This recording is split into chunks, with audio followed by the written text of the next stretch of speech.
everyone, and welcome to another Utility Advisory Committee meeting. I will call the meeting to order, and I guess I'll just make sure that Josh, that everything's confirmed of posting. That's well, you just sorry, Josh is shaking her head. Sorry, just for the record. And as far as the roll call, I think the easy way to do it is probably we have a quorum with 5. We are missing 2 members. We're missing Greg Todd, who has an emergency, and Howard Anil, who also has an emergency. So hopefully everything works out for them, but we'll be missing them today. So we do have a quorum of 5. So I guess I will open up for the public comment period. Josh, is there anything that was, okay, no emails or any calls? Okay, thank you. So then if we can just put the phone number up. So the call-in number is 702-589-9629. Get just about a minute or so to see if anybody can call in, then we'll continue on.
So yeah, I guess we can do that while we're getting to, okay, so I guess we will close out the comment period. And there's been no phone call or no email or anything else in. So is there any request to modify the agenda, or is there we accept the agenda as it is? I guess I should say that. Okay, so we'll go to the first agenda item, and that is to approve the April 6th minutes. Did anybody have any comments on the minutes? No, none. Go ahead, Joe. Yeah, thank you, Chairman Card. Just one correction on the minutes for the April 6th meeting. I incorrectly stated that the raw water line was not concrete lined. It is in fact concrete lined, so wanted to make sure that correction is entered into the minutes. Okay, what page you. Is that on? I don't have the minutes in front of me to see the page. I believe it might be page 7 when we talked about the raw to potable. So you'll have Josh make that modification. Correct. We'll make that in the motion. Yes. Okay. I found a few minor, but it wasn't worth. It didn't. Nothing that affected the content. Anybody else have any comments? No. Do we want to wait for Josh or just go ahead? Go ahead. Okay. So does anybody want to make a motion to approve the minutes with Joe's changes? I'll make a motion to approve the minutes for the last meeting. With Joe's change? Sorry, with Joe's change. I'll second that motion. Thank you.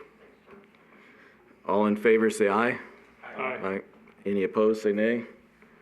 It passes unanimously. Yeah, but the rest of them don't. Holly gave me hers, so. So does Holly have, you gave Holly a copy then? Okay, thank you. Yeah, I've got one, thanks. Thank you.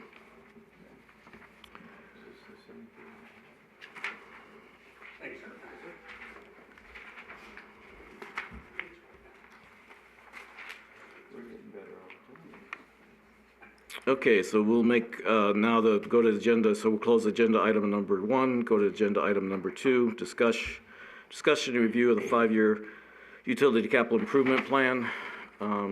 So I believe we have a presentation by the city. Hi, Carol Lellis, CIP Coordinator. And I did have items that were handed out, corrections to the packet. The first one is slide 3 of the PowerPoint that I'm going to present right now. And then there's 3 additional pages that will replace in the packet, the project sheets for feeder 63 to substation 3 tie.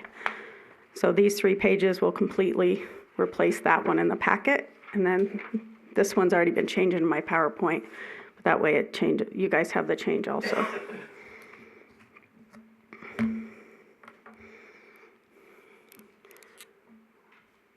And I'm going to present the PowerPoint, the 5-year plan plus the 23 that is actually going to go to council to be approved.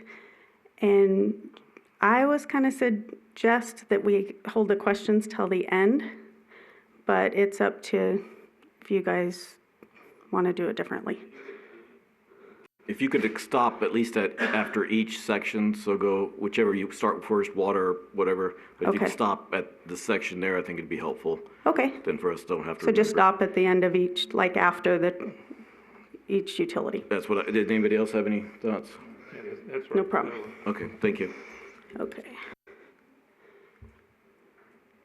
So the first slide is the actual total cost being presented for fiscal year 23 through 27. So this is the full 5-year plan, and it's broken into water, wastewater, and electric for a total of $54,635,249.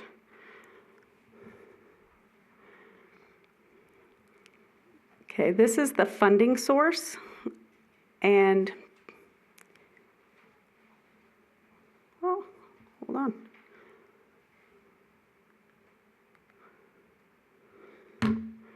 And the correction didn't get in there. So I'll go ahead and, the correction that I handed out, and it should have been in here, is missing the CIP number 3, and that's the final funds from track 349. And that was $2,074,612, and that is all going to go to feeder 63 to substation 3 tie in the electric project for 23. So the one that I corrected and gave to you guys is the correct one, and I do apologize because I updated and it didn't get updated on this one that's in Holly's packet. So the total stays the same at the bottom, the $54,635,249. What changes is the total on the electric is actually $40,412,137, and the other 3, water, ARPA, and wastewater, all stays the same.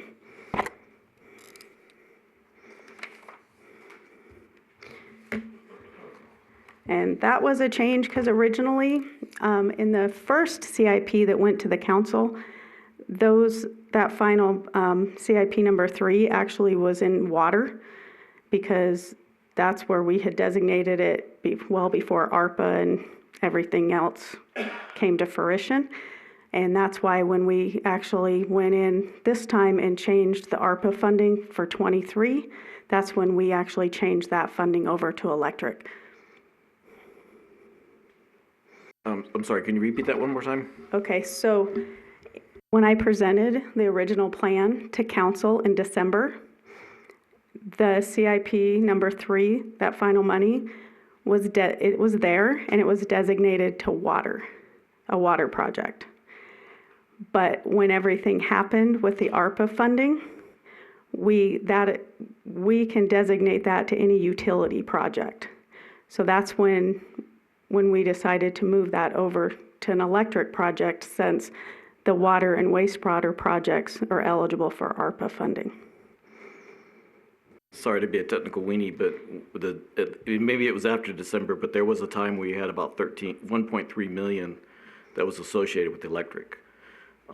So it was. Yeah, it was after the December meeting. Okay. So that was one of the reasons I was confused, because I understand everything that happened with ARPA, but the monies moved around and they were there, they weren't there, so I was just understanding. 'Cause we did have some money in electric, and it wasn't all in water from that land sale. In December, it was all in water.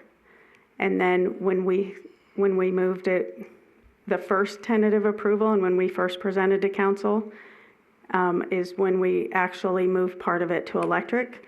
So that's when I'm telling you right now that the total amount has been moved to one project, and that's the project that I gave you the correction on.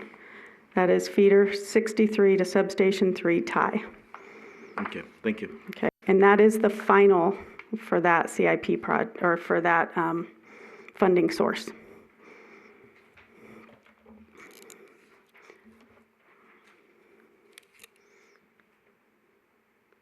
Okay, and the big difference on this is when we presented to the council, we had not put the ARPA funding in the CIP yet, but since council approved the use of that first tranche of ARPA funding, it has been changed to ARPA funding, but only for the 23 projects. The 24 projects and further, they're still coming out of the water and wastewater funds. And then once we start on the 24 through 28 CIP 5-year plan, which, believe it or not, will start in about 3 months in August, then we'll designate for 24 the projects that are actually going to be funded by ARPA. The ARPA funding is, and I know we keep reiterating this, the ARPA funding, we reimburse ourselves after our project is done. So that's why we're not going out and putting the ARPA funding in the out years yet, and we'll put it in the year that is approved. So the ARPA funding, that $6,121,000 is only for the CIP projects in fiscal year 23. And then next year we'll actually designate the funds for 24. Okay. Question on the ARPA funding, is that, well, exactly what is that again, and is that how many years is that going to keep coming? Okay, the ARPA funding Yes. is, it will come in 2 trenches. The first one we've already received, and I'm going to tell you it's, I want to say 10.2 million. Yeah, Okay, right there. right. And it was received, the second trench will be received for about the same amount of money in May. The first trench is very designated to water, wastewater, broadband, and actual COVID mitigation projects. The second trench, up to 10 million of the second trench is actually open where we could designate it more freely. So what we did is, in the first trench of money and what went to council recently, is we were able to go back to March of 21, not 20, but March of 21, and any wastewater water projects that we have completed and paid for that qualified, we actually were able to reimburse that money back out of those funds. And that's what was approved part of what was approved at council. And then the way that it works is we have to designate our projects by December of 24, and we have to spend the money by December of 26. But what we're doing is finance actually goes in and designates it on a periodic basis of what we've already done. So there's a lot of reporting to it that we have to do. So the most important thing is designating the projects that qualify, especially on that first trench, because if you don't use the money within that amount of time, we actually have to give it back. And it's a nice problem to have to change the whole budget and the whole CIP for money that we didn't anticipate, but it's a lot of work to get all that changes done. But we're meeting the deadlines, and it's happening. Well, it's worth it. Thanks a lot. Appreciate that. Okay. Sorry, And just since we're on that, and to help clarify, so I think what will happen is that, or as I should ask, so will we see then the updates in the beginning of the new fiscal year? So, because I'm assuming, so we had some money that was spent in '22 that you're saying will be reimbursed, which will allow, Yeah. will free up some money that was spent. Actually, if you keep an eye out on the city manager's report, the finance department actually has an ongoing report on the ARPA funding. So At that the is that, end of the city manager's report, and that was for this next coming council that is in there, or is that for the next it was one? on the last one. Okay, so, So it was in the last council meeting for May, or for April. I and does that say apologize. what, so it Right on the states- top of it is, It shows that it comes out of the water and the It's a sewer whole- then gets more money back into the yeah, it's available funds? a whole report, and it'll break down where we put, what we use the money for, and it even designates some of the stuff we've already, that the council voted for it to go to. Thank you. But it has like, I think over $10 million designated to sewer and water already on that report. Not that we've reimbursed ourselves, but what they anticipate the projects to qualify for. But that would be over, that's not just for '23. The amount for '23 is the $6,121,000. I know we're only talking about the future years, but having the money available, because having the money put back into the available cash, so to speak, because this would be cash, then helps us going forward. So that's why it's Correct. important to understand what's happening in '22, because it is helping in '23 and out. And that's already been put in the rate model by finance. Okay, I'm just trying to make sure I understand, so I Yeah, appreciate no. you bringing it up, because it helps us to understand and clarify the monies. Yeah, exactly. And like I said, I do apologize because I did correct the slide. And I do apologize it didn't get in this one. Yeah, because I think that is a little bit confusing at times, trying to understand what's rolling over as far as budget, and in this case, now we have cash. Yeah. And what isn't being, so it's been confusing, and then the April, okay, so just, the more we can understand, the better off we are. Just definitely watch the city manager's report for that. They have a very nice, finance has added a very nice report that deals only with the ARPA. Thank you. Okay, so I'm going to start out with the electric fund projects.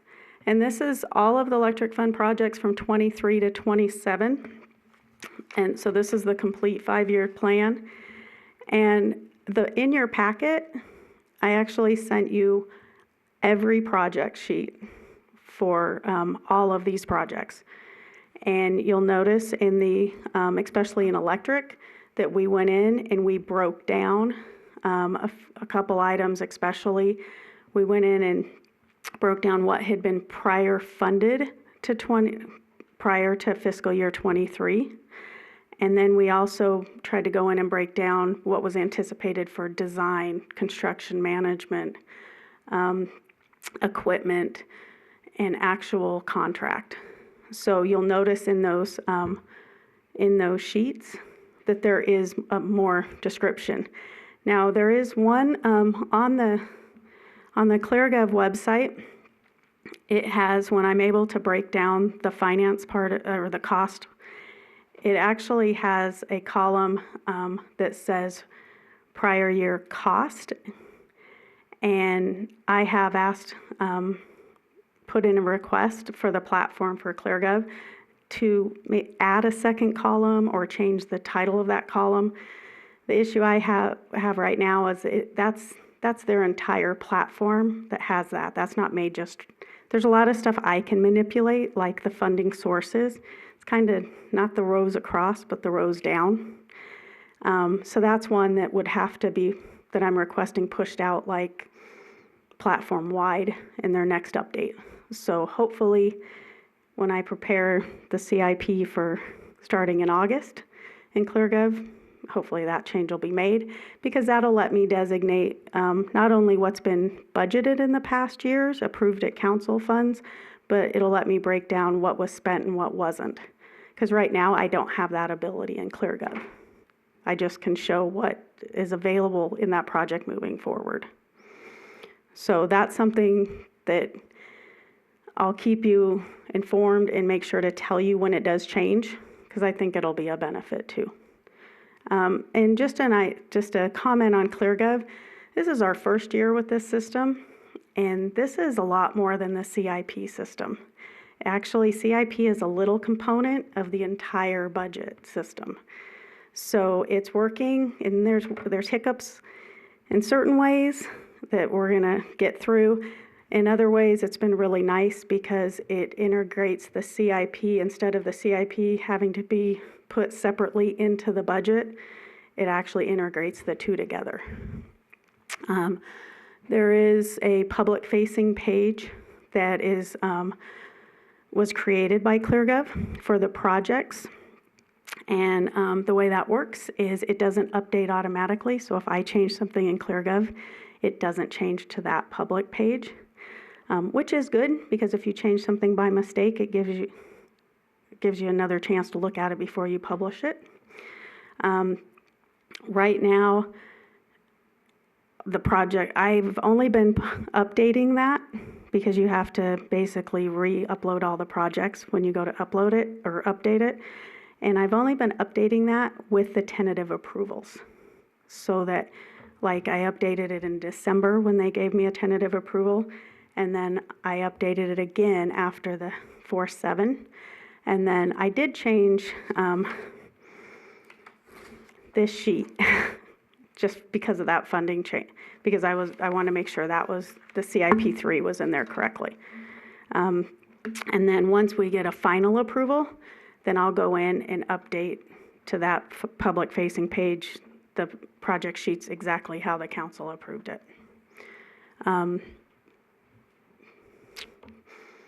Let's see, questions? Go ahead.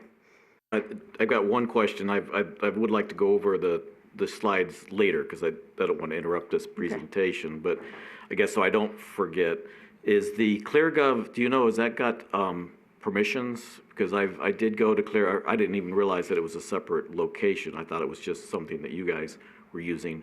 I didn't understand that it was something we could go into. So I did go in and look at once I understood, and I can't find the separate pages. I just found the overall number. Okay, the separate pages Yes. are not, that Public. is, no. Okay, so what you're saying, okay, I misunderstood what you said. So you're updating it, and then it goes to the one number. So it just shows the total CAP number for the electric, and that it doesn't show the projects. No, the public page for the Yes. projects is, so you may be looking at possibly finance has a Cleargov site out, because the public page is only the CIP projects, and it gives a summary, and there's a map, and you can search them to the side, like you can put in electric. Okay, yeah, maybe we can talk about that later then, because Okay. when I went to Cleargov and then went to Boulder City, it didn't have it. Okay. So it must be another location. It's it's built by the Cleargov website, but it's under projects. So it's under transparency and under projects. So I can make sure that you have the correct link on that. That'd be great. If you And what it does is it basically gives, lets the public go in and look at a map of Boulder City, but keep in mind that we're not allowed to publicly put the utility projects on there. So there's not gonna be a spot on the map up for that, but you are able to go over and search each department. So you could search police, you could search, and all the projects will come in, and then you click on that project, and you can actually go in, and there's a summary of a description, a picture, the funding sources, and the cost, Okay, the thank you. estimated cost. Okay. So, and I'm sure that this has been discussed with our utility director, that the electric fund projects, especially the projects that were funded on the ongoing CIP in the past, were reevaluated and reviewed. And they went in and actually, based off of the feeder 53 San Felipe de Mendota that we just took to council, took out to bid, and actually started on Monday, utilizing those cost figures, time, the entire electric was reevaluated and calculated to see that all the expenses were in there, like construction management. Some of the projects had been on there since December, I'm sorry, fiscal year 18, 19. And so we actually reevaluated everything to make sure that construction management inflation, a 10% inflation is put in there from 24 through 27. There's not inflation for 23. And they included construction management and contingency. So the increase to the existing CIP projects, a lot of that was, it's very well mapped out to where it was originally put on the CIP years ago, and it did not include all the costs. So that was the major change to the electric, and I'm sure that has been discussed, and that's how we explained it when we took to council also. That's where in Cleargov you can see on those project sheets where it says prior year, that is where I put in the prior year funding. And then the funding that we're adding to complete those projects is actually shown in the 23 through the 27. So each of these projects in electric, 23 through 27, you do have the 3 to 4 page project sheets in your packet. So this is just a short description. And it's a total for electric of $42,486,749. Another thing I'd like to point out is they're only approving fiscal year 23. We know, and I know that Joe has reiterated this, that there will be changes, especially made to the out years and possibly even to 23, when it's decided exactly how to do the transformers and how to do these substations. So it's anticipated, and keep in mind too, these projects don't move forward till they go to council. So if we have the costs that we feel pretty confident on now, but the timing-wise is what I think is on the agenda to look at and examine and make sure that it's the best benefit of how they move forward on it. Are you saying the agenda for the council? For the UAC, for the council, for the electric, period. Okay, I guess when you're done with this section, I'll make sure I'm clear, understand them properly. Okay. And then I also broke it into electric fund projects for fiscal year 23, keeping in mind that fiscal year 23 is the only year that we're getting approved. The outer years, when we bring it back, starting in August, then we'll actually go in and reevaluate and make sure that if anything needs to be added, anything needs to be taken off, or just a timing adjustment.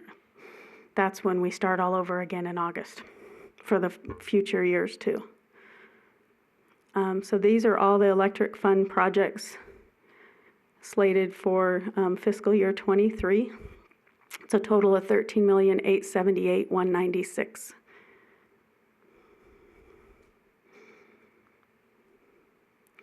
And the project sheets that were provided actually designate in fiscal year '23 and out how the use of those funds.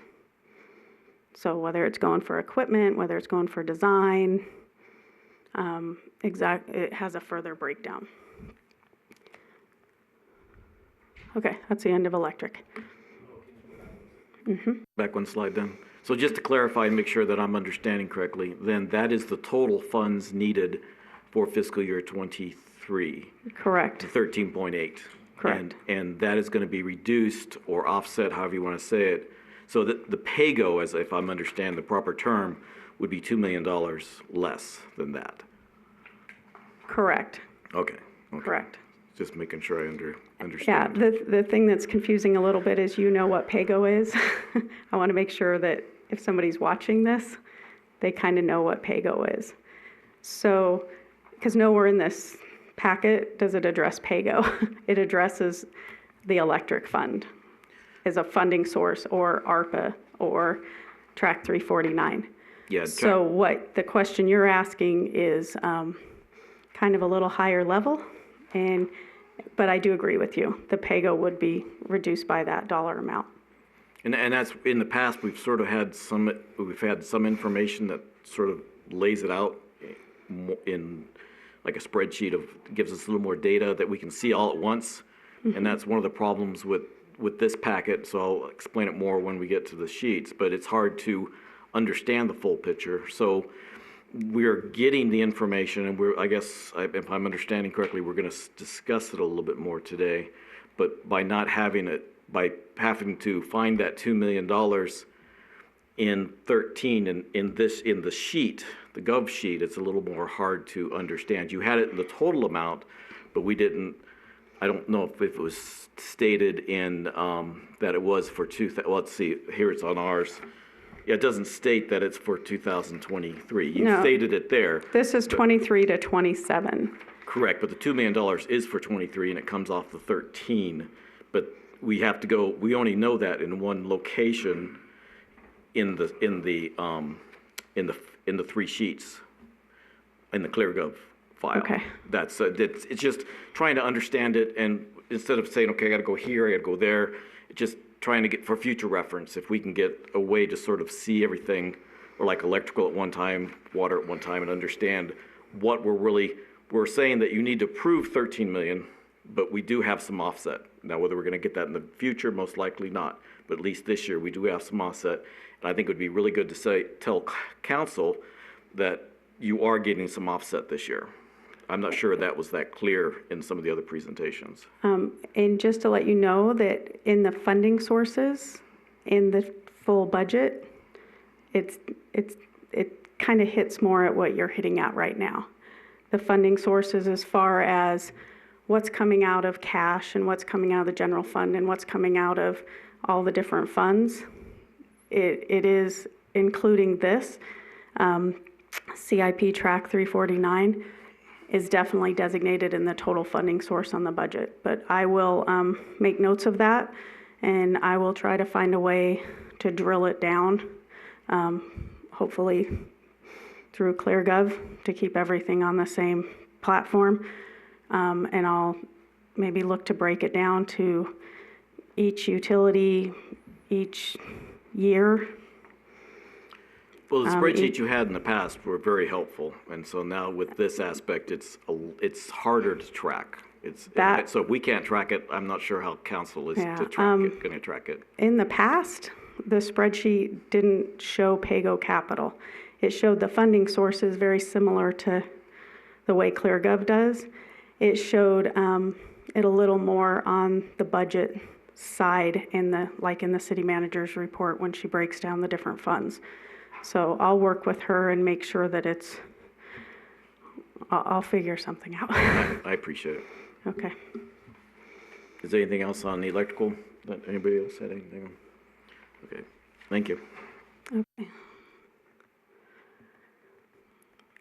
Okay, a big difference you'll see in the water and wastewater from what was presented last is that we pulled the trigger and actually moved ARPA funding for fiscal year '23 to the projects. In the past, we had, because it wasn't approved at council yet, it was still in water and wastewater funds. So as you see on the project sheets and as you see on the funding source, the ARPA funding for fiscal 23 is shown.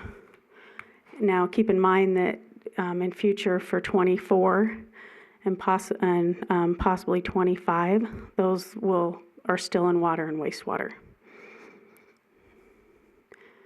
So water fund projects from 23 to 27. I do want to make a note on golf course estate service and valve replacement for $550,000. That is originally in the CIP for fiscal year 23, but we are actually ahead of schedule and it is out to bid. We actually receive our bids next week and we'll be taking it to council on the 24th. At that time, when they accept that, then we will also have to do a budget amendment to move this funding from 23 into 22 because that project will be starting. So that is kind of an example of a good change is when, because on especially the water, wastewater, ARPA funds, we need to move forward, not push anything out. So that is one thing that you'll see on the council agenda at the end of the month. Okay, so there will be money spent on that before June 30. Well, we are signing the contract. Okay, In order to sign the contract, council has to approve the funding Right. in the total amount.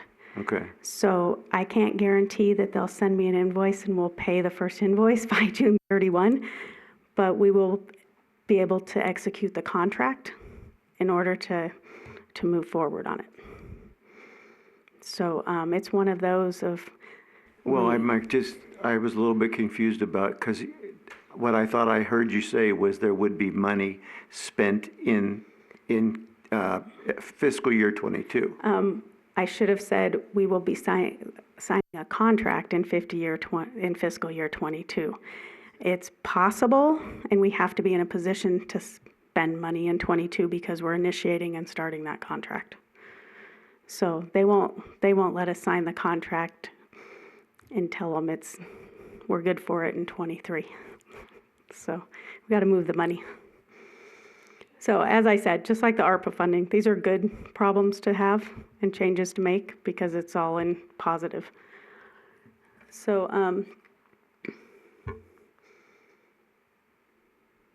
here again, a lot of the changes that were made, as I told council, to the water and wastewater funds was us trying to move projects forward that could qualify for that first 10 million of the ARPA funds.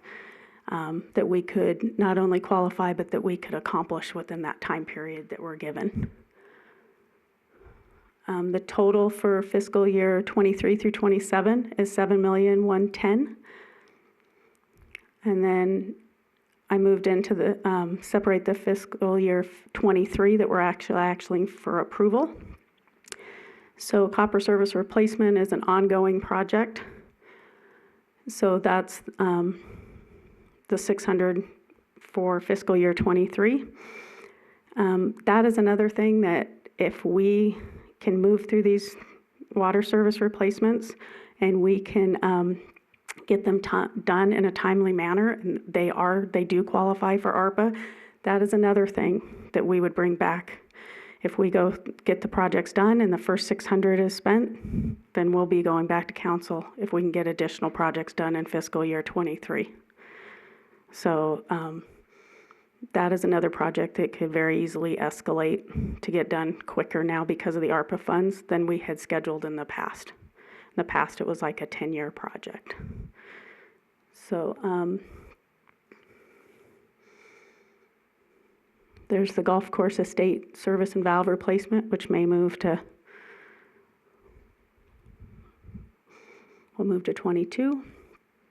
So the total for water fund projects in fiscal year 23 would be $4,010,000. That's the end of water. Questions? So again, just to clarify, and I think it was clarified in the April 7th meeting, so out of that 4 million, most of it's covered except for the 95,000 for the vehicle, if I understand correctly? 90, yes, for the water truck. Right, okay. That's the Well, only- emergency vehicle, I believe. Emergency, yes, I'm sorry, water, wastewater, Emergency emergency vehicle, vehicle, but thank it's you, all, sorry. but it's all in the water fund. Right, I right. put it in one fund because, Okay. And then the other thing that I think might be helpful to understand, so then, especially with the copper, that one's an easy one to see. I think right now it's around 800,000 that we have for fiscal year '22. So if that was, when that 800,000 is, It's- if that's spent, then that would go for ARPA, we'd be able to It- recollect that. if you from look at the ARPA. city manager's report, yeah, that money is going into contracts separately from that Bermuda Dunes project. Because we're actually working on, we've spent our money for 22. For the copper. Mm-hmm. And so that's going, in the new report, you're saying that's in the ARPA report that says it's being refunded? Correct, once we actually give them the money and spend it, then we can reimburse it. So- It just helps to see, I think the whole overall picture, the more that we can understand, the more the council can, it just gives us a little more warm and fuzzies. No problem. I'm all about the warm and fuzzy. Okay, But that is definitely, our goal is to not only get these projects done that we have designated, but this is a great opportunity for us to move projects forward that we were budgeting out into the future. And these funds will allow us to escalate and get that done quicker. thank you. We have a lot of water services to get through. Yeah, because I think the last thing we saw in the status was there was a lot of things that were in planning, so Yeah. it'd No, be, they're- seeing that come off planning, going towards construction would be great. Yeah, well, these are the water service, the copper service replacements for the residentials, and they've been, like I said, I think we're already through 2 contracts this year, and if we do, because we break them down into neighborhoods. Okay, gotcha. So these aren't the same projects that are in design. These are the copper service, the residential ones. Oh, I meant, And I'm they've been sorry, I going was pretty- referring to, because you've got, if I understand correctly, you've got some of the existing that have been moved into ARPA Correct. that are still in planning that we're trying to move forward Correct. with, and that's what I meant. Those are So just a little I was talking different about the than- overall. Yeah, So I no, talked, overall, there's definitely stuff that we're, but this is a project that I think we're gonna see some big increase from. from just the copper, but Yeah. all the ones will be a big benefit. We just got to Big get them out of benefit, planning yeah. to construction to make sure we can get it moving forward to get the money Correct. done. Okay, no. I So that we get to spend them, we don't have to put give any money back. Right, no, I Is the goal. totally understand. No that. money back. Any other questions about water before we move on? Okay, thank you. Okay. Before I move on to wastewater, I just want to reiterate, this is the 23 through 27.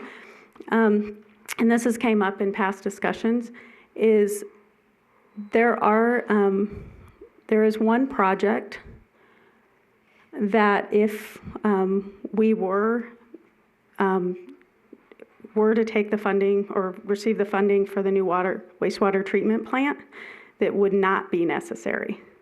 And we understand we're not going to move forward and do something and spend money before and then have to tear it out or replace it. So we have designated the aeration, I want to say this right, the aeration basin.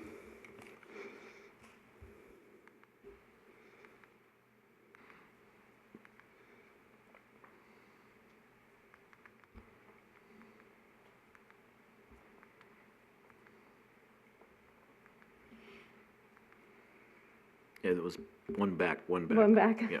Sorry. Okay, the second one. So that's one that we won't move forward on that one until we know whether the wastewater treatment plant replacement will go forward. But we have looked at everything else. It would move forward and integrate into the new plant just fine. That's good to And understand. Thank you. everything in wastewater, we anticipate being ARPA funded, qualifying. So,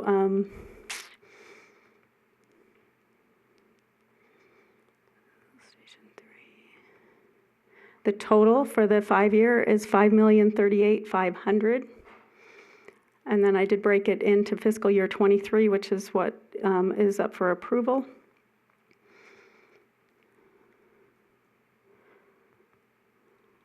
And the only one, as I designated, was the concrete lined aeration basin improvement, which is a 3-year it's in the CIP for 3 years, so it shows 200 for this year, which we of course would not move forward on that until we knew.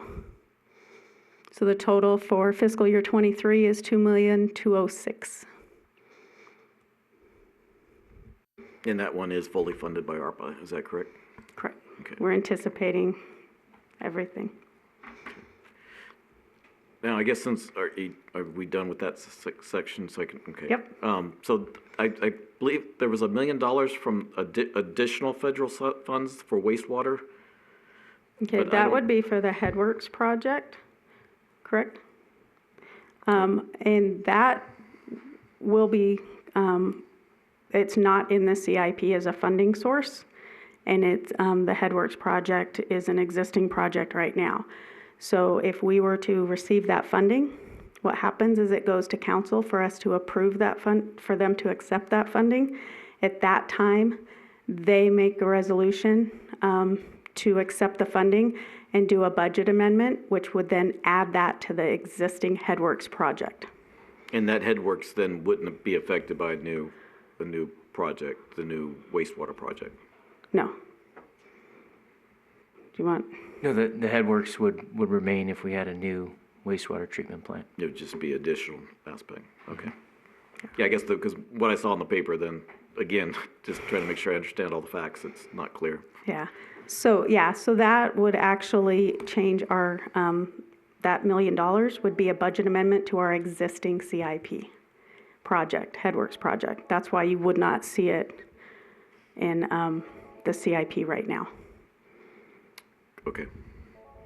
Yeah, I didn't see it in the existing CIP either, so that's why I was asking. The Headworks is there. The $1 Right, yeah, million but not the $1 million isn't. because it hasn't been approved, and that's, yeah. We, until they show us the money and the council approves it, Yeah. then but- that's when the budget amendment is actually done and the money. It's very similar to the $75,000 we had to wait for on our water meter grant.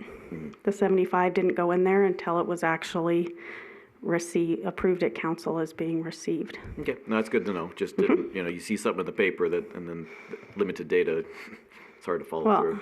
there again, I keep repeating myself, getting that additional money is a really good problem to have. And it's just the technicalities of receiving it and adding it to the budget. Thank you. Okay, anything else on wastewater? Okay, this is the timeline. We started out with a really long timeline, and now we're down to the last 4 items. So on 5/16, the budget has to be publish the notice. 5/24, this is there again. The fiscal year '23 is what gets approved by council, and the final budget is due to the state by 6/1. And then we have to publish notice on 6/21. And that's all. I'd be more than happy to answer questions. Joe, were you going to go into any more details, or was that it for the presentation? Yeah, that's it. If you have specific questions, we can go over specific items in each particular utility fund if you'd like. I guess that's where I was confused when she said we were going over the timelines.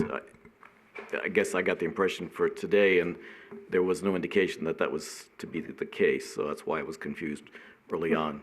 When you said that it would be the time schedules for the different projects would be discussed with us. And so that's why that was today, or that was sometime in the future.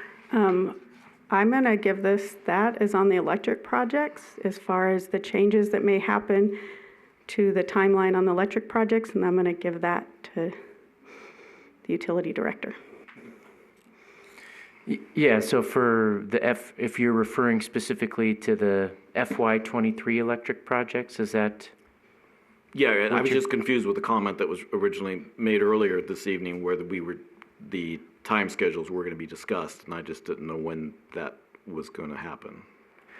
So we talked about the fiscal year '23 electric requests. So that was in the presentation. So all those projects, we're looking to move forward with in fiscal year '23. Okay, because then, Holly, can we bring up that, the slide again? I just have a few questions and just the electric slide for 2013. I guess the starting one. 23, I said 13, sorry, thank you, 23. Okay, right there. So I guess, do you mind if we just go through some of these real quickly? Not at all, no. Okay, so I guess the one thing to go back on is like the 4K to 12K, so I'm just trying to make sure that I understand. I think maybe I'll start off with something that I'm thinking I'm understanding, and I think this would help the public and the council, is that we've stated things, but I'm not sure how clearly it's been stated. So one of the big things you're doing, and you've mentioned it several times, is the city is trying to replace aging infrastructure.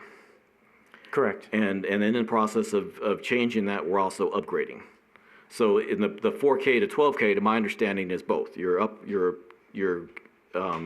replacing the aging infrastructure and then upgrading to a newer system. Is that correct? We're upgrading to a higher voltage, and that's in the plan to eventually kind of sunset substations 1 and 2. The 4 kV substations then would no longer be needed. Right. And I think what I'm understanding is that a few things are being shifted around to try to combine things back together to make more sense. So is the 4 kV, so right now we have 1.2 million for 23, then we have, I believe, 750,000 going all the way to 26. And so is that money just for the update, or is some of that money in the future years for the cutover? Because we had talked about the cutover in the past. I think, oh, go ahead. The cutover is funded separately. So in the description on that project, the bottom says additional funding in fiscal year '24 to facilitate the cutover from the 4 kV to 12 kV system. So Marva's left. Darn it. So I know that we have a separate project in electric. I don't think we have it in this 5-year anymore. We have a separate project in electric to demobilize the substations in the out Decommission. years, decommission the substation.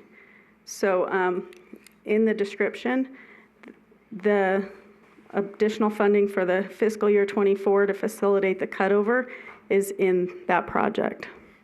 Well, I believe the 4K to 12K has that description, says it. So that's another one. That's what I'm reading. For this one on the very top of this slide. Correct. So I'm sorry, I've pulled up what I gave you, which is the project sheets. No, I understand. So it's facilitating, but it's not for the cutover. It's just getting ready for the cutover. Is that what you're I saying? mean, you could call it the same thing. We're preparing for the cutover, but the cutover won't occur until the substation is completely, the 2 4 kV substations are completely decommissioned. The circuit's moved off of those substations, and they're no longer any 4 kV on the system. That would be the cutover. So we're installing equipment that's rated at this higher voltage, and it's being used as soon as it gets installed. No, I understand. But the cutover will be, the final chapter, and then we would no longer need substations 1 and 2. Okay. It's just, there's been a few name changes and a few projects that I was just making sure I understood and making sure I understood the terminology. So I was a little confused. And we did update some of the descriptions. That's why I want to make sure you guys got the new project pages. Yes, I We read tried through to it. we tried to increase some of the descriptions. What I was going to say, what's really happening is as you convert an alley or a neighborhood in from the 4 kV to the 12 kV, which means increased insulator sizes, new cross arms, transformers have been upgraded to the 12 kV. You can cut them over one alley at a time until eventually all you have is a substation, a 4 kV substation sitting there with no load on it. At that point, you just turn it off because the 12 kV is taken over. Correct. Yeah, I think in the past, we just talked about, I misunderstood, and it looked like we were talking about a cut over time. So once all the equipment was installed, we were cutting over, so now it's it's removal of the substations or the key issue, I believe. And some of that had been discussed, I just was trying to piece all the pieces together and make sure I understood correctly. And that's what I meant by we did designate an actual project when we take those substations completely out. And Yeah. it's in the outer years. Right, that is out in the outer years. Yeah. That's okay.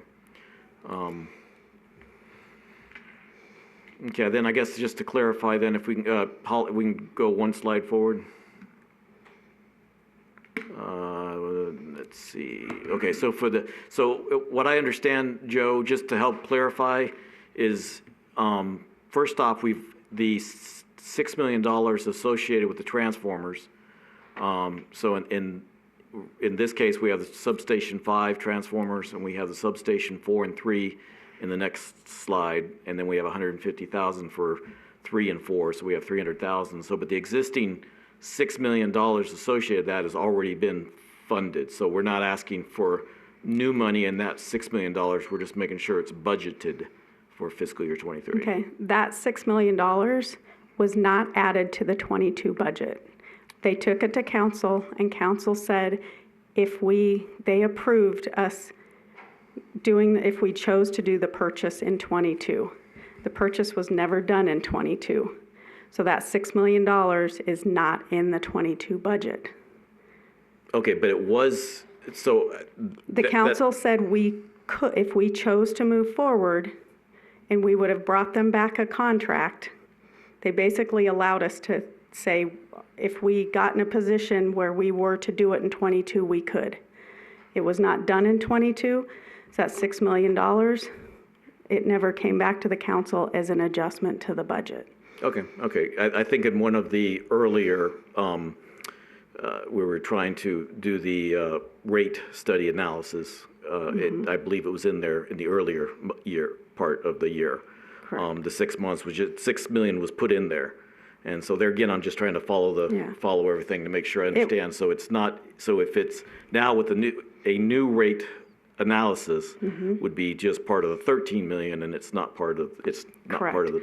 The reason it was put in there was so that we could give the council a picture of what would happen if it was spent in 22. No, I appreciate that. Yeah, is why it was put in there. I'm just trying to trace everything. But then once we actually went through and the adjustment was made to the 5-year CIP, then that was designated. So it was never actually put into the budget in fiscal year 22. But my understanding is that 5 is in fiscal year 23, just in case something does happen, but most likely that would be shifted to another year in the next SIP 5-year plan. And I guess that's exactly what I mentioned earlier, is the timing, and that's something that our utility director would better address. He's intently looking at different options. What's best for the city, what's best to keep us on track, and also what's best for the supply chain issues and everything. So when I said that the timing would be discussed, that's when I said that, it was because he has been addressing a lot of those issues as far as what our options are. Okay, that makes more sense, because like I said, I don't know how important it is for the help the council, but again, we're looking at budget and cash. And so, as you pointed out in the past, you need to make sure that we have enough budgeted for what we need, and I totally understand that. But also, it might be understood that most likely that 2 million would not be spent in 23. The 5, the 4 there's a chance, but most likely that wouldn't be spent. But again, we're making sure that we cover all of it to make sure. So I understand it is. That's the difference between budget and cash. Is the fact that if it's not in here and something happened where a perfect scenario happens and we're able to, everything, the supply chain changes and pricing changes and everything happens and all our ducks fall in a row and we could do it in a timelier manner, this allows us to be able to do that. Okay. Okay, I was just trying to help clarify. That's all I was trying to do, and I'm just trying to, I believe that's our responsibility, is the more we can clarify things for the council, the better off they are. Right, and to kind of speak on the technicality, like the plan for the substations, you know, we initially thought, hey, can we get these? The plan was presented to purchase 6 transformers. Right now, we're looking at, and that would be to replace them in their exact same footprint. So where we're kind of moving now, substation 3, there's a little bit of real estate surrounding the area. So we're looking to build a new substation 3 adjacent to where substation 3 is physically located. We're exploring several options, looking at construction manager at risk as an approach. We've also met with CRC and to see if we could possibly get into an interlocal agreement. They've done some substation design and are interested in building a substation on our land, getting an easement and that through SNWA. So we may be able to partner with them, and I'd be more comfortable with them, you know, if we could, storing the transformers there. I mean, it's a kind of lock and key. They got a security guard there 24/7. I mean, we would be able to coordinate those project facets out and then not get the, you know, the markup in profit. So. And so then 4 and 5 you'd have better information related to 4 and 5 once you figured out how 3 is going to be handled. Right. So the lead time on the transformers right now is 18 months. So it's just a long lead time. So we definitely don't want to put the cart before the horse and purchase something that needs to be changed in the design process. So, you know, we're looking at 33 MVA transformers to accommodate our load, future demand, transfer bus scheme to where we could operate the sub one side or the other, do testing and diagnostic, that sort of thing. Really set the city up for this, you know, would last, you know, 50 plus years. Thank you. Any other comments or questions on that? Okay. So I guess keeping in mind that based on that information, moving it when we go to look at 24 through 27 or 28, I apologize, electric could definitely adjust again in the timing wise. We've put a 10% inflation in, and then the rate model also does an additional inflation rate. So I feel like we've covered that part of it. But I definitely think with the planning, we'll see some shift in timing. Okay. I think the last thing I have on the projects is if we can go down to the water, I just want to clarify that the 14, which exactly line, I still want to make sure, I think we're all trying to figure out exactly which name goes to what now. That's that 14-inch line to the solar field. Is that the old line or is that the new line? Okay, we are not, the old line is nowhere in our CIP. That's done. Anything on here, and that's why we changed the name, is the new line. Or no, I'm sorry, the opposite. Trade that around. I'm sorry. To me, it's the new name on the old line. And the new, so the CIP project that was in here previously, and I'm not going to call it the line to nowhere, but that is not the line we're talking about. We're talking about the existing line that needs to be, those pressure valves need to be improved. Okay. Now, so does anything else, since we have this, is it just the pressure valves? Because I thought somebody else said there was possible problems with that line. Joe, have you heard anything? I have not heard anything additional to that particular project, but I could give you some updates and some background information on some others within water if that works. if you want to do that now or do it as, if it's the future, or if you want to do that as ongoing and next month, that's fine, whichever you. Well, it's feel on appropriate. the CIP here, so Okay. that like just going back to the golf course estate service and valve replacement, that particular project, the meters that the committee, recommended that we move forward with the grant from Bureau of Reclamation, that funding source will accommodate the meters and then the matching labor as well. So it really works out well for this particular project, and then we'll look at kind of modeling that in the future for other copper service replacements, doing similar type of that strategy, but that should cover most of that grant. Well, then, also, most of the grant will be spent just in that there's that many meters in that location? A good portion of it, yeah.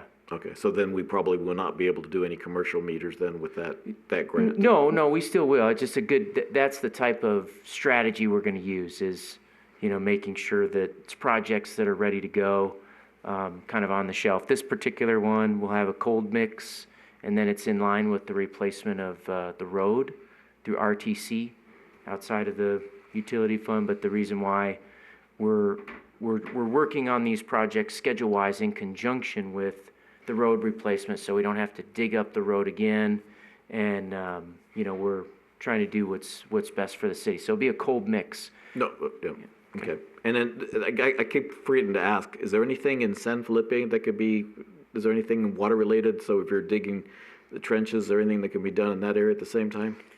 I'll double check on if that's part of that, if it reaches that high or not. But the rest will be covered under copper service replacement or particular project. Yeah, I was just thinking since we were digging, definitely have to trench that one. If you're digging anything up, if we lay something nearby or whatever, or especially if we have to dig up the road, then do everything as possible. Right. That's a good idea. So I've been meaning to ask that for some time. keep forgetting. So okay, just by chance, do you know what is the new line? Because one's a little higher. That might be one way I can get it in my mind a little bit easier too. The old line is 14-inch, and do you know what the new line that is the new line that was just put in? I don't. Water line. Okay, I was trying to remember what. Do you know? Hold on. I think Greg did, but I changed the name to the correct name.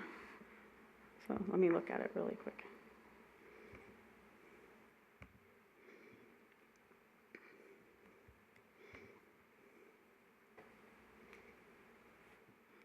Okay, so the old line is 14-inch line to the solar fields. okay.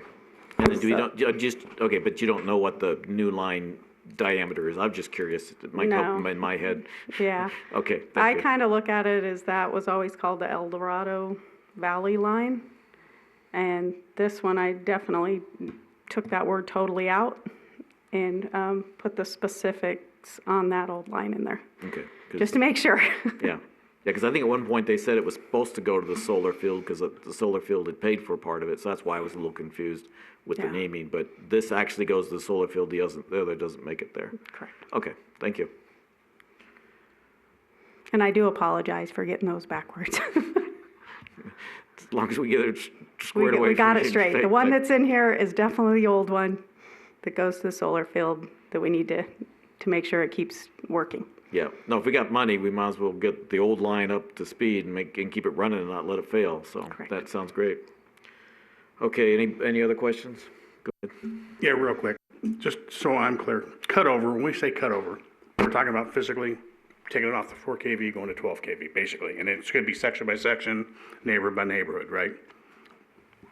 Yeah, that's correct. All right, just wanna keep that in my head. The other question was on decommissioning, you said it was 2 transformers? 2 substations. 2 substations? Yeah. Does that take care of all the mitigation for ground, dirt, all that other stuff? Is that actually physically taking the equipment out and removing it, or is it gonna sit there for a while? I'm in a business where things have set for years and years and years, and part of their capital project was the actual removal, which never got used. So my question is it gonna be pulling this stuff out as well? I mean, eventually it will need to be pulled out, so decommissioning it would be leaving it in a safe state to where then we can, recycle it or get it somewhere to where someone will maybe, purchase it or reuse any of it, but it will just be totally electrically disconnecting it. It won't be on, and then, we'll go through the process of getting rid of the equipment that's encumbered on the land. Is there anything any environmental concerns with the stuff that's remaining there? I mean, there's no PCBs in the oil, if that's what you're asking. but Kind of. No, in all the substations, the PCB has been removed, and that's, there's no PCBs in the insulation oil in any of our substations now. But there still is oil. Correct. There still is oil, and so there will be mitigating things that we need to do for spill containment, all that stuff, absolutely. Okay, thank you. So we do have a project in fiscal year, as of right now, in fiscal year 27 with a balance specifically to remove the 4K equipment from substations, and we actually have that for $805,255. So we'd have our eye on what has to be done. Yeah, and I guess the reason I even bring that up is because what we consider benign now, 5 years from now, may be the worst thing in the whole world. We don't know, you know what I'm saying? So if we can take care of it while we can, and from an environmental standpoint, putting things off just end up costing more money over time. That's why I was asking. Thanks. But recycling, I guess, brings up, Greg has brought up the point a lot of times about taking some of the equipment and either recycling it or selling it to somebody else. So that would be another major advantage of redoing the substation, making the substation 3 in a new location. That way you would get time to make sure we can get the appraisal on the equipment and find out if it's useful in any place give us a little more time to figure out what to do with the existing equipment.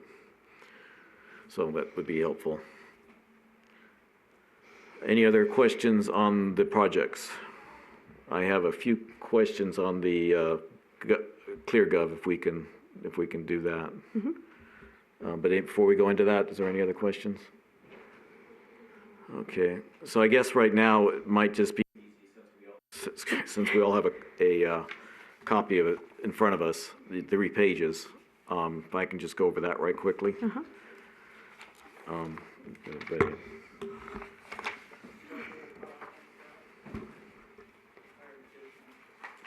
No, there's, I don't know what the question is yet, I'm sorry. Okay, so you gave us the pages for the. Yeah, that was a 63. replacement. Yeah, that's a replacement for the full packet that I right. sent you. So, and as you stated, I assumed that there's very limited leeway of how this is printed out or Yeah, shown. Basically, if you look at that, what I can change in Cleargov is the funding sources, the cost, in other words, the uses, like construction, design, basically what I can't change is the columns across the top. So it's going to have,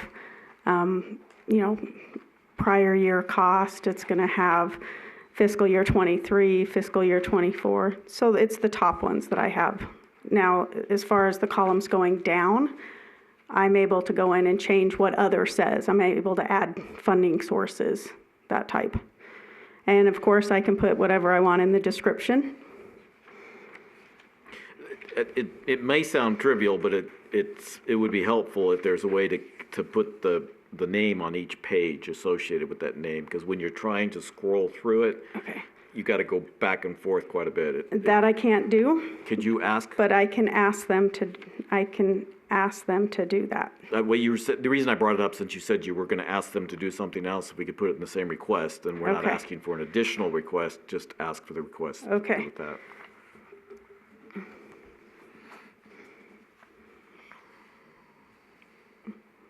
So just so I know what I'm asking, on the bottom of each page, it says City of Boulder City Budget Book 2023 and the page number. Okay. So you're asking to add to that same footer? Well, I was actually looking at the title, but wherever, so right now you see the feeder 63 to substation 3 tie. Correct. Okay, then that's the only place you see that is in that sheet, and you mentioned there was up to 4. Okay, so there's 3 sheets, so you're wanting either, we can ask them to do it 2 ways. They can either carry that header over, right? Right. That may be an easier, just because there's so much in the footer. Right, no, I just want to be able to, because like I said, when you're scrolling, I Yeah. had to go back and forth all the time.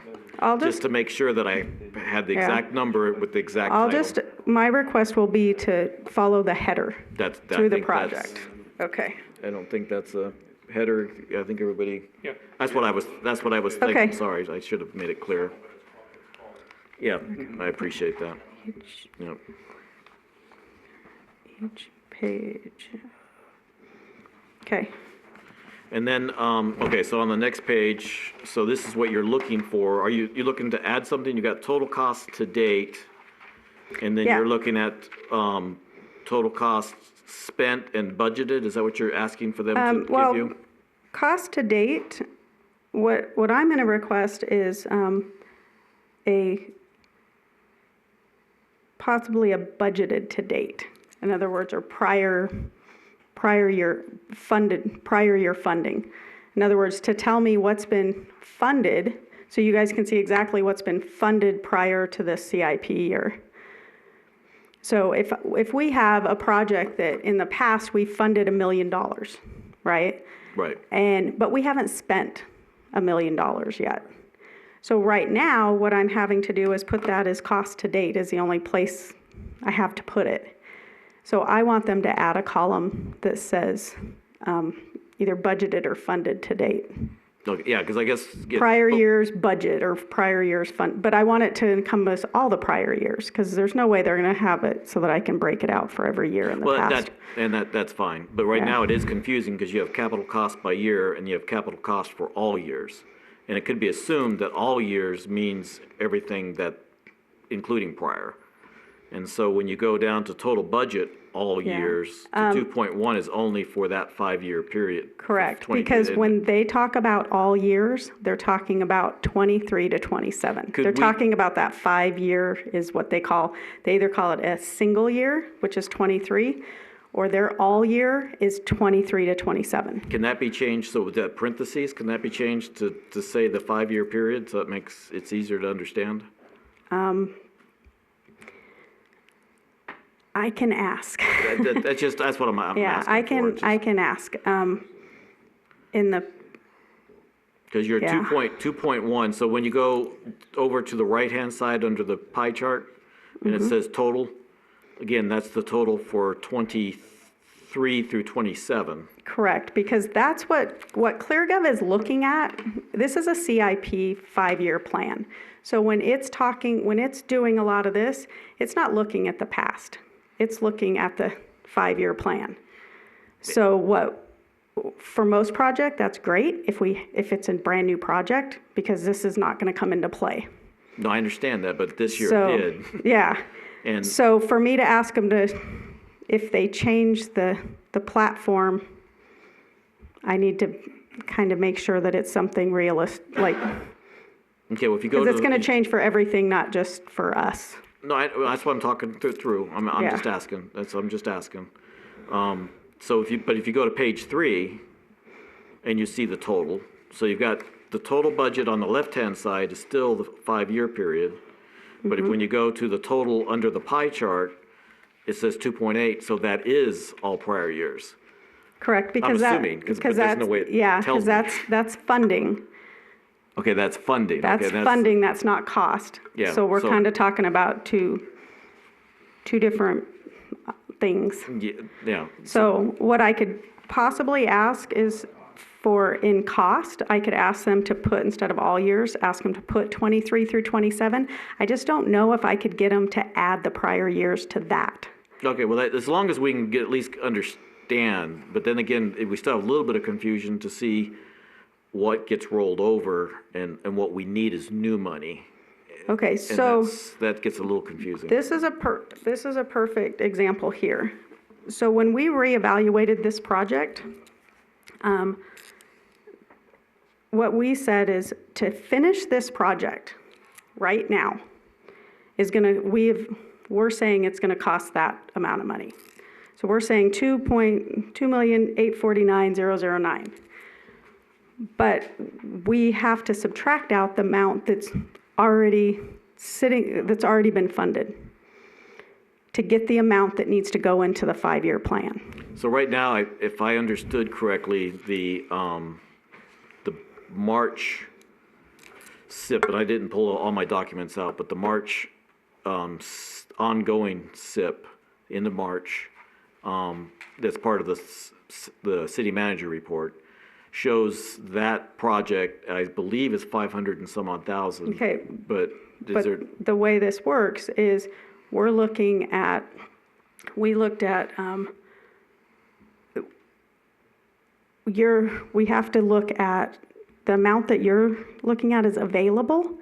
You have to add back if we have a purchase order out, if we just spent something. So the amount we have in here is the actual amount available already in the budget. So you have to add back, if it's available, you have to add back any open purchase orders, correct? well, but now you're talking about all of basically what was budgeted, totally what was budgeted, not what's available, but was budgeted. Available plus it's the revised budget, which is available plus the open POs. Okay, Okay. I'm not gonna, it's just, I'm not sure that I'm following our different Okay, documents. so It's a little what I'll try to confusing. do is I will ask them to add that column, to try to get them to add the column so that I can put in prior year budgeted and prior year spent. Okay, that's, But there again, to be honest with you, this is the CIP. That is something more in the budget side, like in the finance side of it. So really there's the past years in this CIP isn't going to dwell down to what we spent, every single thing we spent, every line item to what was spent in the past. That's going to be in the budget. That's going to be in the ongoing CIP. In this, it's going to say, this is what was funded prior, this is what we need to finish the project. This is the total cost of the project. So just to keep that in mind, that we may have to give you the information you're requesting.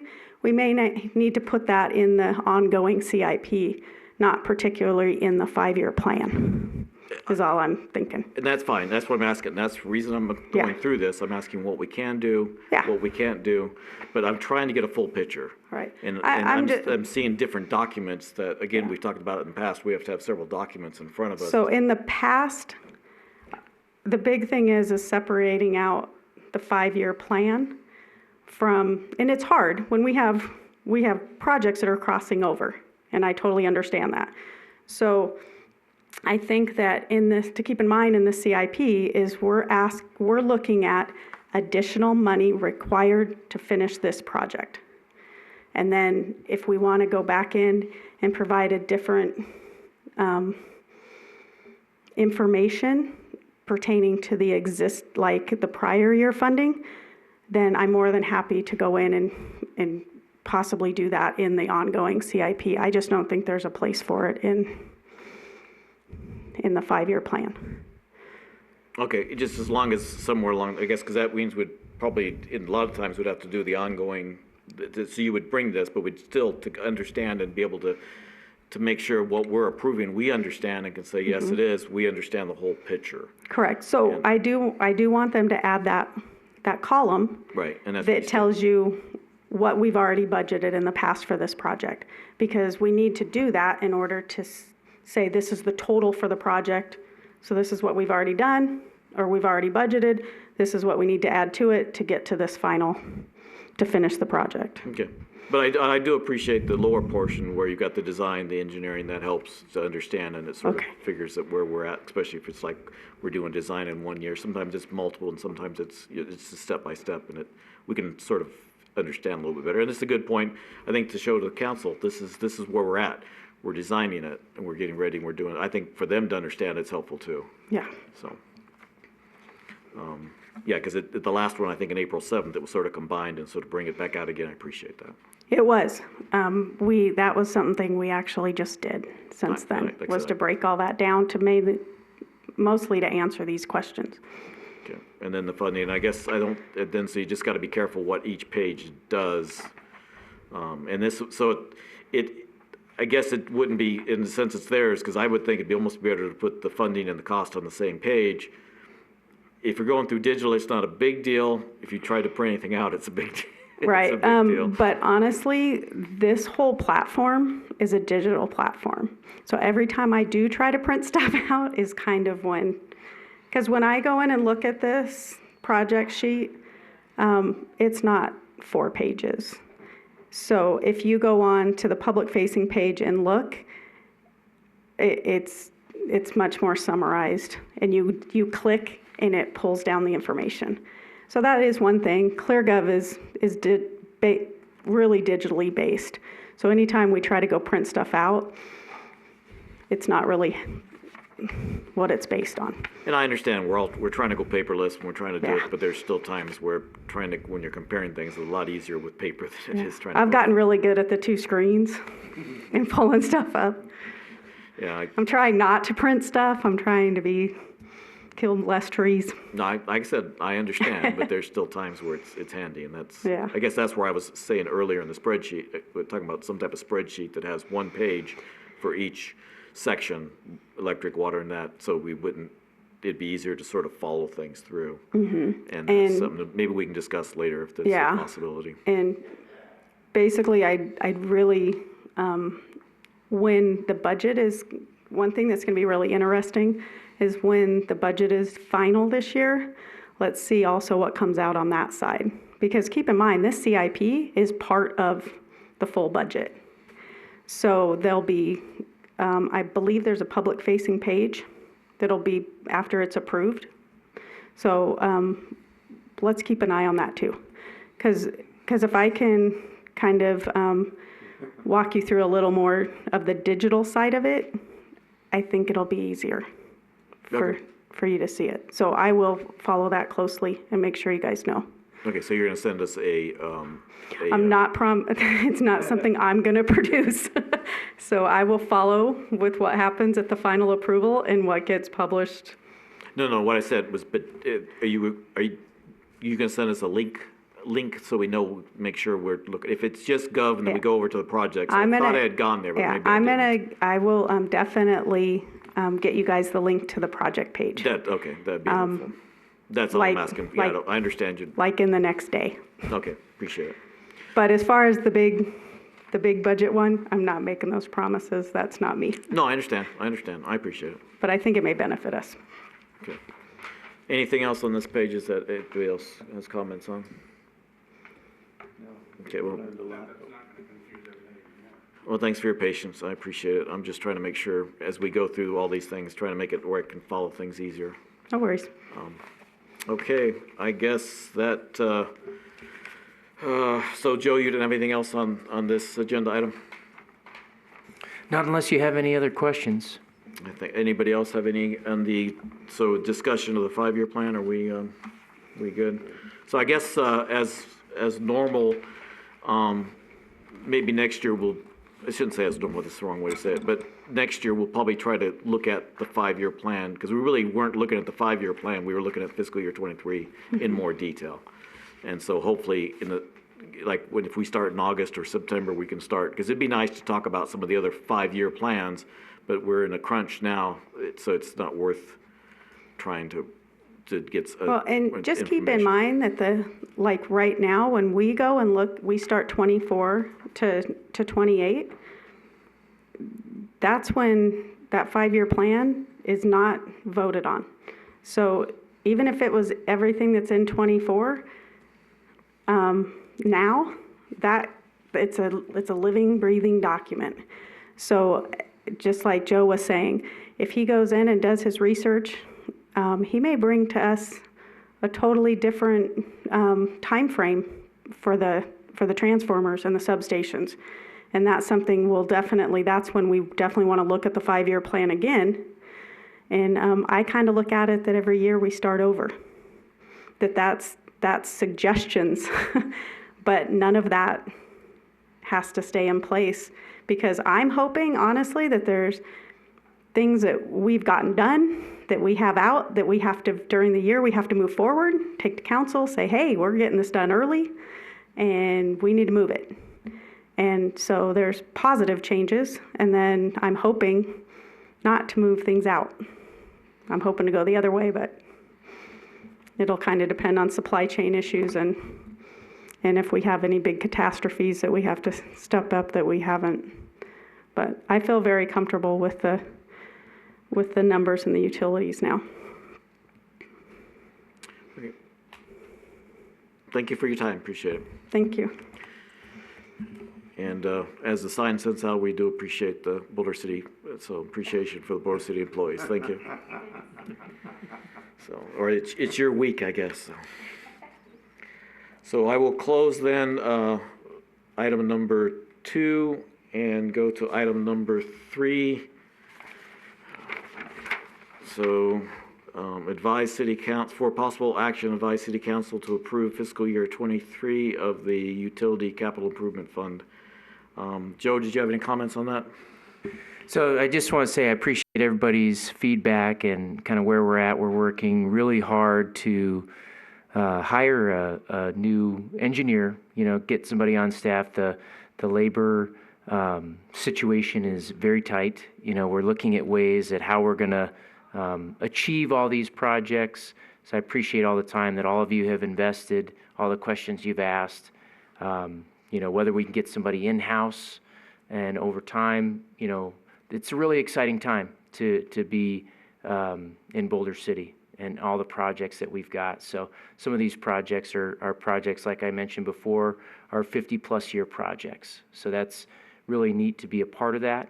I'm hoping that we have city staff that can take ownership of that. We don't have to contract all that work out. But I just appreciate all your guys' questions. And if you have any more, I'm happy to answer any. So thank you.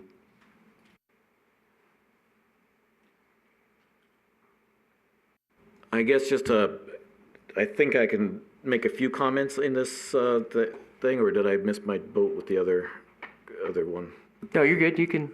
Okay, I guess because what I'm looking at, and see what the rest of the group thinks, is one thing to help the council. So whether we just say we make a motion to approve it or we make a motion as a recommendation, that's what I just want to add a few quick little thoughts. Like I said earlier, what I was trying to get at with the 4K and the cutover and stuff and the infrastructure. So my understanding is we got at least 2 major issues that you're looking at right now. You get the aging infrastructure, which actually includes the 4K, and then you have reliability. And if I understand correctly, some of the reliability is help me out if there's a better term, but backup.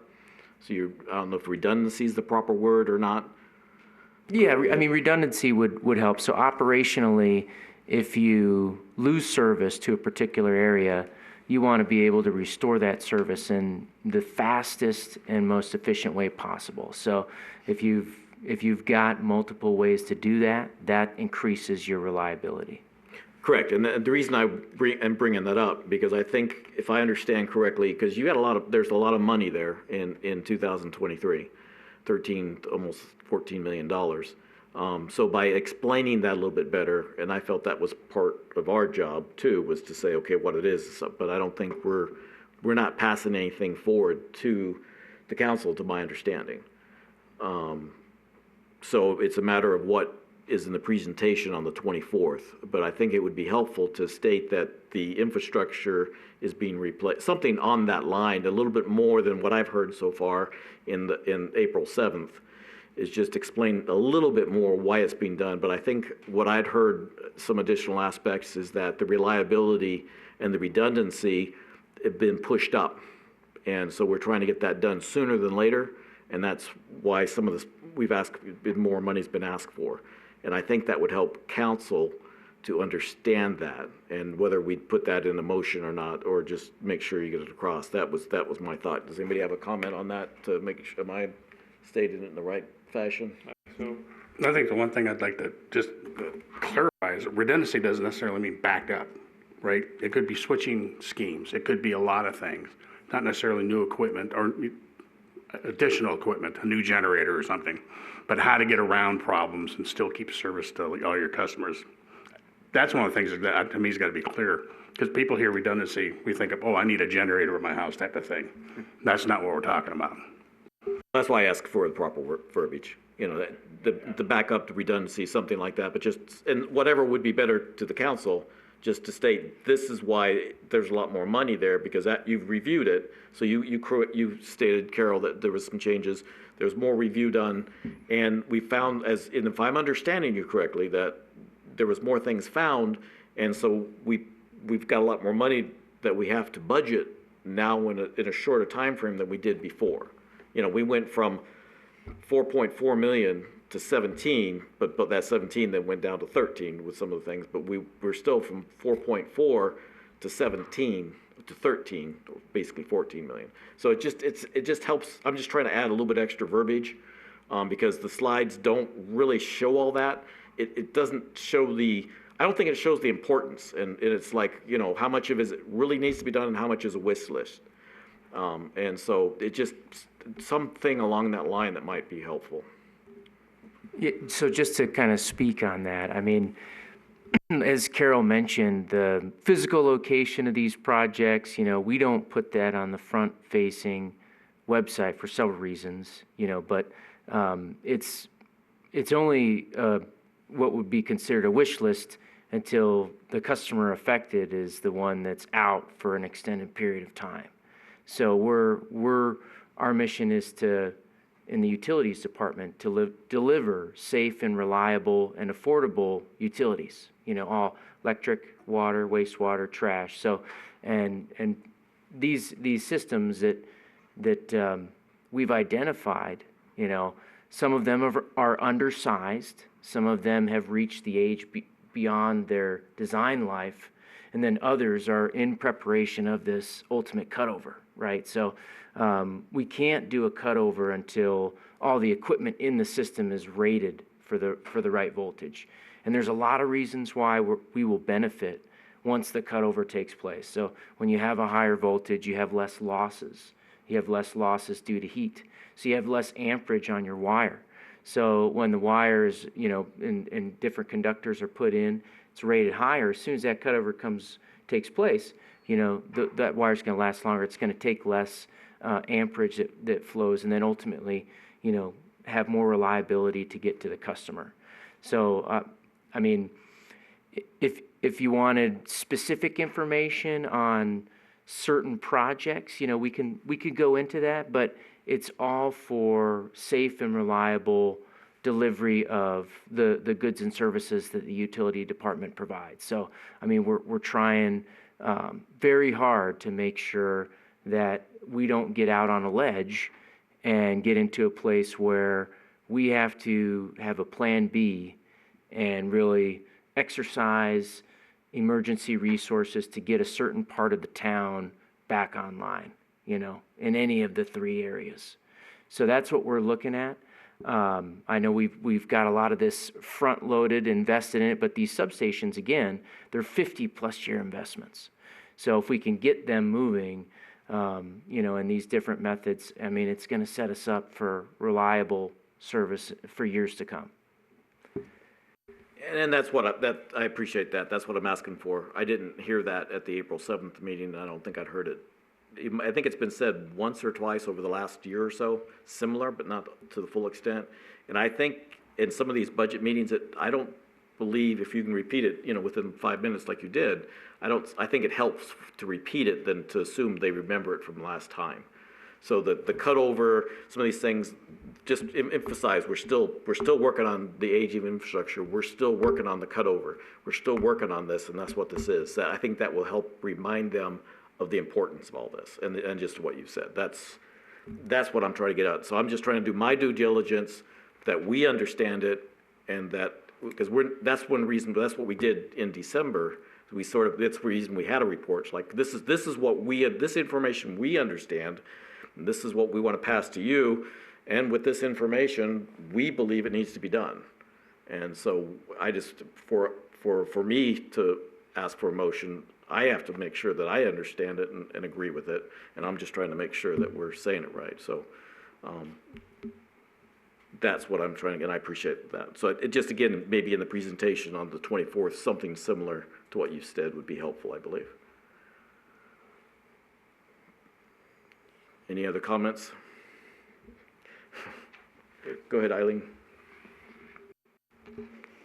I'm concerned, excuse me, with pushing all these projects forward into fiscal year '23, that we won't be able to get them done. We've got a lot of projects still sitting there, and I think by moving them up to fiscal year '23, they're not going to get done. And so I don't think that we should approve that plan.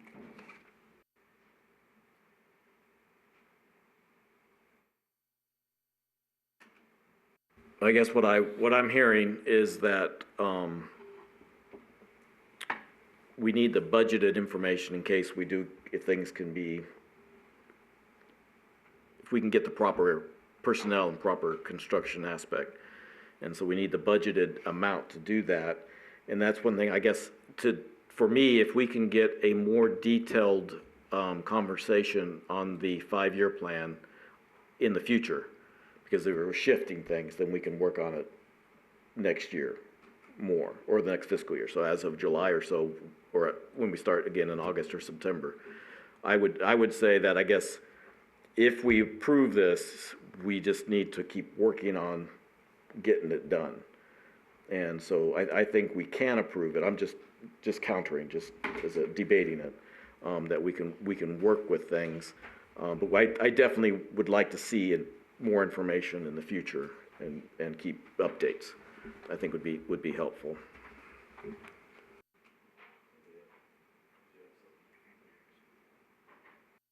Yeah, I think there's a little bit of concern there, but it looks like, there's a lot of work to be done. I think the reliability of the system is still there. So I don't think looking at outages, but whether you can actually get the material or the labor to do the job, that's the question. And I know that you're working on that. And I think you're doing the best you can. And let's just hope that it all comes to fruition. I don't think there's any real downside other than the fact it may delay them out a little bit further. But I think as far as reliability of the system goes, it's getting better all the time. The fact that every new pole that goes in is replacing a bad pole. All those cross arms have been replaced. You got new transformers out there. All these circuits are being beefed up. You got the Adams Boulevard line is just about done. I look around, there's a lot of good stuff getting done, and I think you're getting there. So I feel pretty good about it personally. Granted, there's a lot on the plate still to do, but I think it's, assuming we keep our fingers crossed, we keep the labor coming and the people working on it and finding the people to do the job. That's the big thing. Money's there. I think it's doable and a good chance it'll happen. So.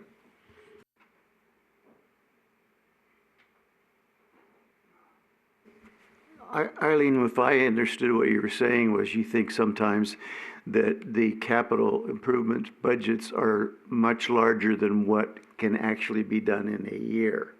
And in the couple of years that I've been looking at this, I agree with you, but I think that the money has to be in that budget, because what I keep hearing also is if something comes up, later that's not in the budget, then you have to go to council, and it's kind of holds back getting the project started and done. So I'm okay with the money that's in there, and your explanation of reliable service. I think the city and the citizens need to hear that.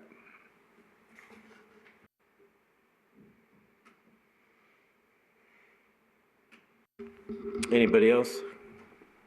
Did you have any other comment? Because I think we agree with what you're saying. I think it's important that it is approved. And I guess if we do want to approve it, do we want to do a motion that has any, do we just make a motion to approve it, or do we want to make a statement with the motion? So if you were, because if you were to approve it, would you want a statement, or would you just prefer just to, well, when we go to a motion, I'm just trying to get an idea of how to go forward with this specific aspect. I think we want to make a motion one way or the other, and I'm just trying to figure out which is the best way to do it. Do you have any suggestions, Eileen, on that? Okay.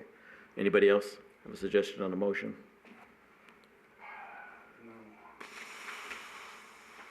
I mean, just to address your comments, Eileen, on the not getting the work done, this is the plan to fund the work. So, I mean, some of these projects do not complete in FY23. So we're very proud of the work we're doing now. We've got 5 active projects.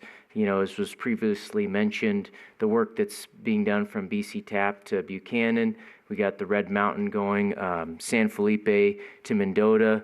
Notice to proceed was this Monday. We're doing everything that we can with what we've got to work with, and so we're hopeful and confident that we can get this plan to the finish line. I understand that when it's budgeted for in a capital project, that they don't anticipate spending the money in that year. It's just that we have so many projects that have taken forever to even get off the ground that I don't think that we can get all these projects off the ground, and I think we're setting ourselves up for failure. There have been citizens that continuously complain that we have capital projects and nothing is getting done, and I just disagree. I don't think we should have that much budgeted in just 1 year.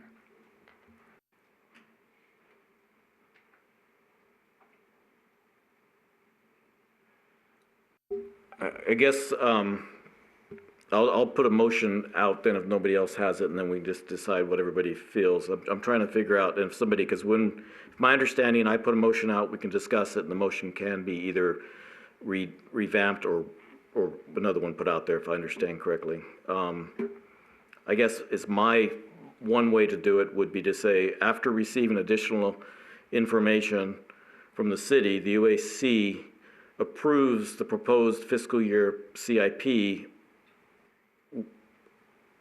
and then with the exception that we would like to, I'm trying to figure out the best, not with the exception, but we'd like to continue to get as much updates and be part of the process as possible.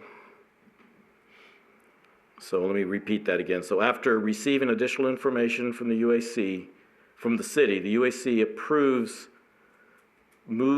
advises to approve the proposed fiscal year 23 CIP with the intent that the UAC will be involved as much as possible in the ongoing CIP. Does anybody second that? Well, I disagree with what you're saying towards the end of that the UAC be advised.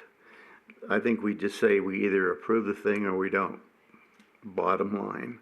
And, and Eileen, I hear what you're saying when I look at the March City Manager's report for electricity, and the capital budget for the year was $17 million, and we've only spent $7 million in 8 months, which is 42% of the 75% of the year. But to repeat what I said before was that it sounds like we need to have those budget numbers in there to get projects going, whether they get completed or not. And so I just think it's just a simple thing of either approving it or not approving it. If I understand correctly, since there wasn't a second on it, then I'll just do a new motion. Or do you want to do the motion, Marty? No, go ahead. Okay, so then I guess just to make it clear, then I advise, well, it's not I, because I can't do that.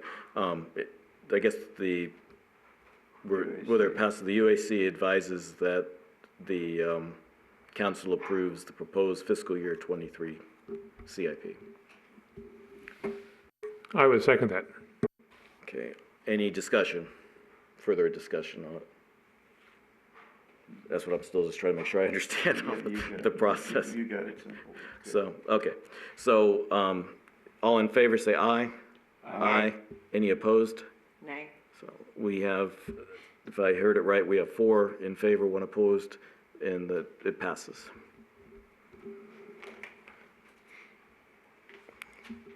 So, I think with the motion and everything, we will, any other on this agenda item?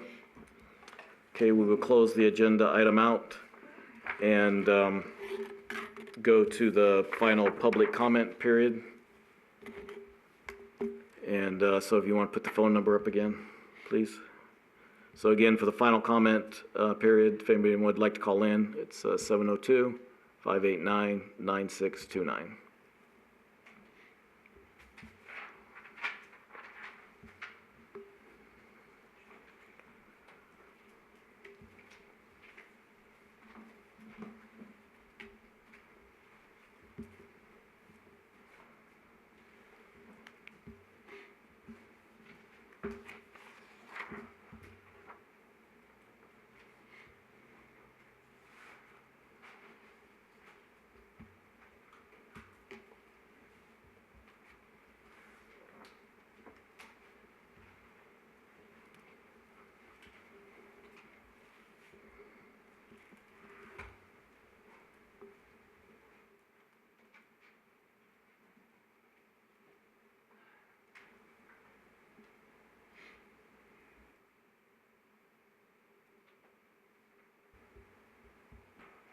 Okay, so hearing no comment, I'm just going to take a minute to utilize the comment form since we don't have the next agenda, the next meeting on it, just to confirm that we are meeting here at the council chambers on June 15th at 1 o'clock. So 1 o'clock to 4 o'clock. So we only have 3 hours on the June meeting. Is that what I understand correctly, Joe? Yes, that's correct. Okay, and so then, Joe, you also put a reminder out for us on the beforehand, or have somebody remind us just to make sure. Yes, absolutely. Since it's different than our normal time, I'd appreciate that.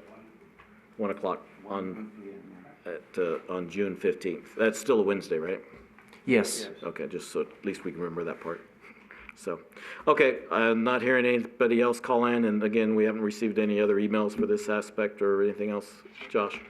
Then I will adjourn, well, I will motion to adjourn the meeting. All in favor? Aye. Aye.